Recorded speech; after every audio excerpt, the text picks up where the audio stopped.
Charles M. Jordan. His zeal for automobile design began many years before his long and storied career at General Motors did. It is a passion that dates back to his early childhood. From as far back as I can remember, I loved cars. I was interested in cars. I knew the names of the cars growing up. When I was 7, my grandmother, we'd go to church every Sunday, and she'd give me a paper and pencil and a hymnal to keep me shut up. So I started drawing cars in church. In 1945, he graduated with honors from California's Fullerton High School. Chuck enrolled in the Massachusetts Institute of Technology, where he studied engineering and design.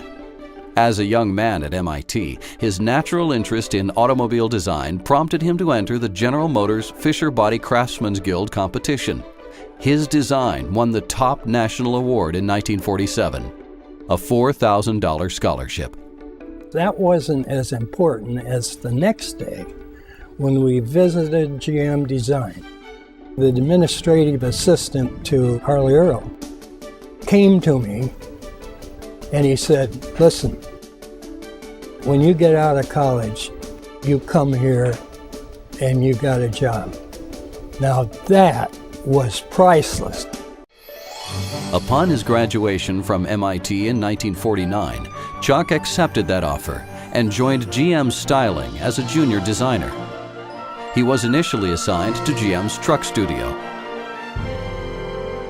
That was 1950, and I worked in the truck studio, worked up to designer. Early in 52, I got a letter from the Air Force. I was in ROTC at MIT, and now I had to serve my time.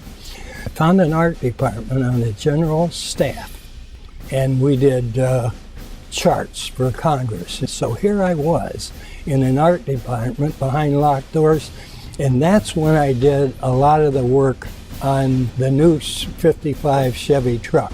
So we thanked the Air Force for that. In 1953, Chuck returned from the service as the truck studio's assistant chief designer. In addition to designing the look of the all-new Task Force line of Chevrolet trucks, including the industry's first fleet-side pickup, Chuck was instrumental in creating one of the first ever concept minivans, the GMC Universal, which debuted at GM's Motorama.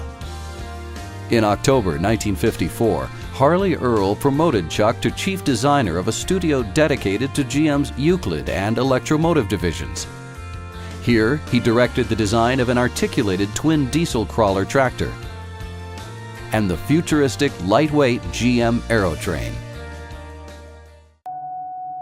You know, Mitchell was clearly Harley Earl's heir apparent. He called me in and he said, "Hey kid, if you're going to get anywhere around here, you got to do cars."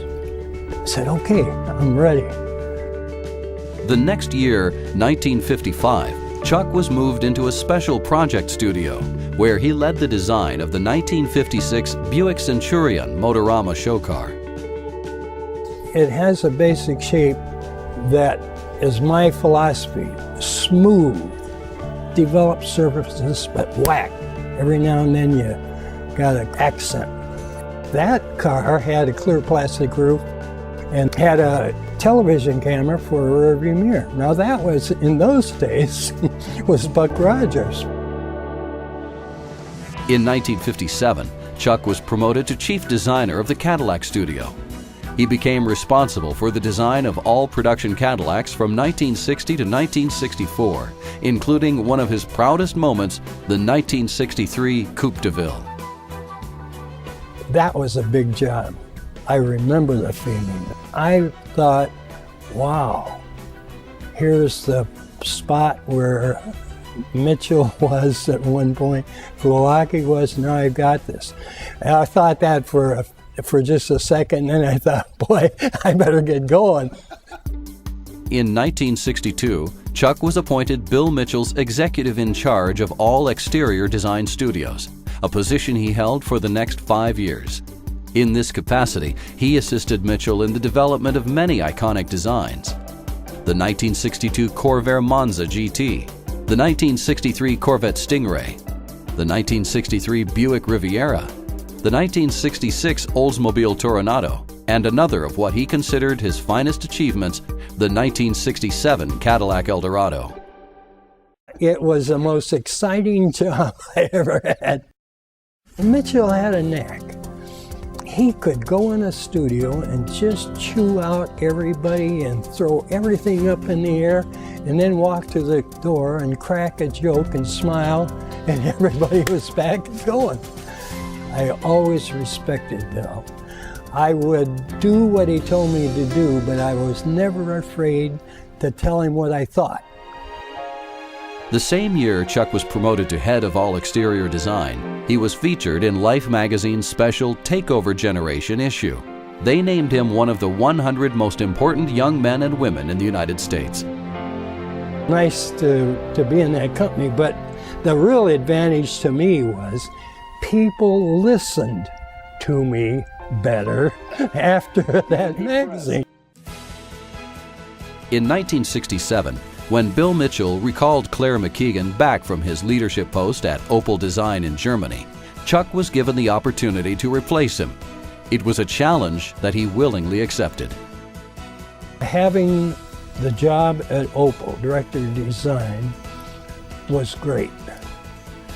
It was muscle stretching, it was never had that full responsibility.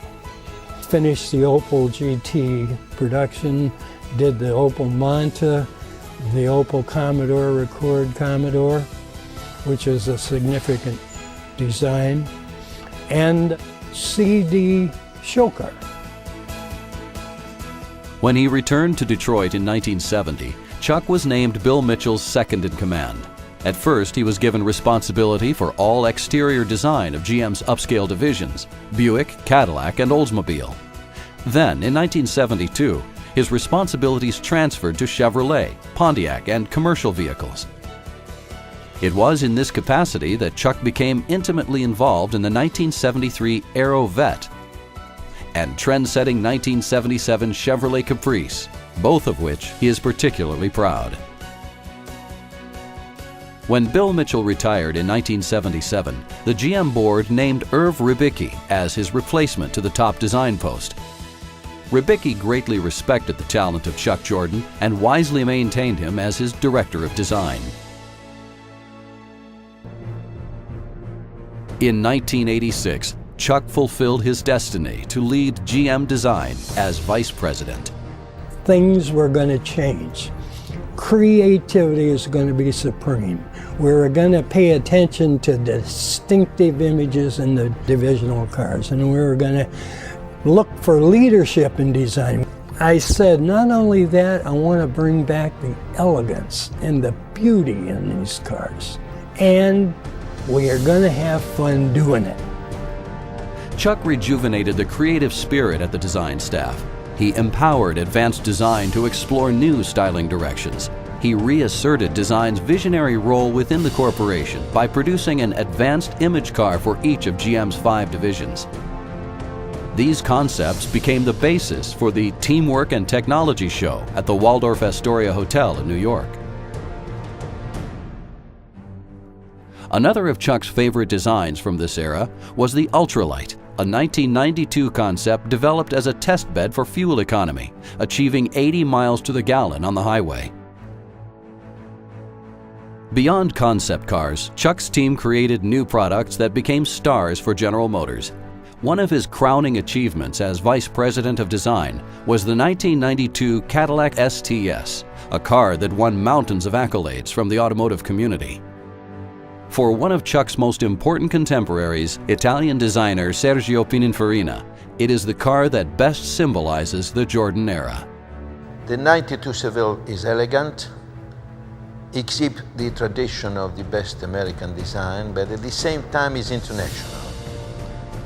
Has an international flair, which helps the car to be admired in the United States, all over the world, admired and sold. It's really an achievement. In October 1992, at a celebration of Chuck's career, Jerry Palmer, GM Executive Director of Design, said it best. As a designer, Chuck has to be ranked at the top of the greats.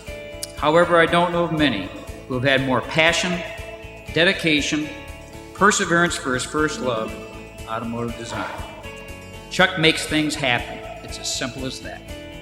But things happen with flair and outstanding design judgment.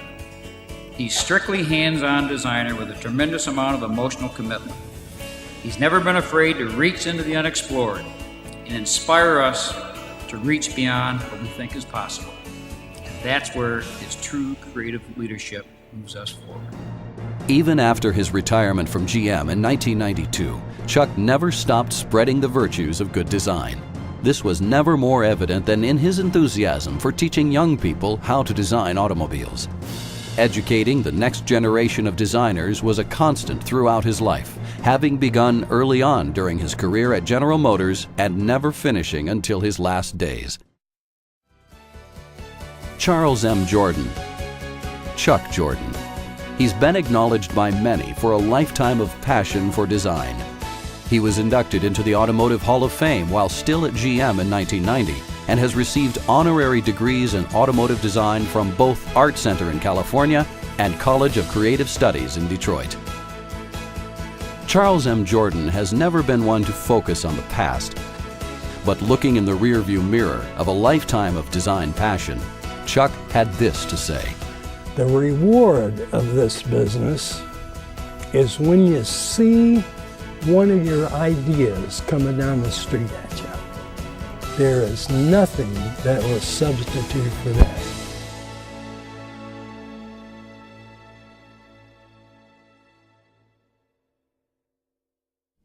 You know, it was just a year ago that Chuck visited us here at Design, and it was great. You know, the two of us walking the studios, and with each studio we went into, you could see the energy build and his excitement and his enthusiasm for the work that we were doing.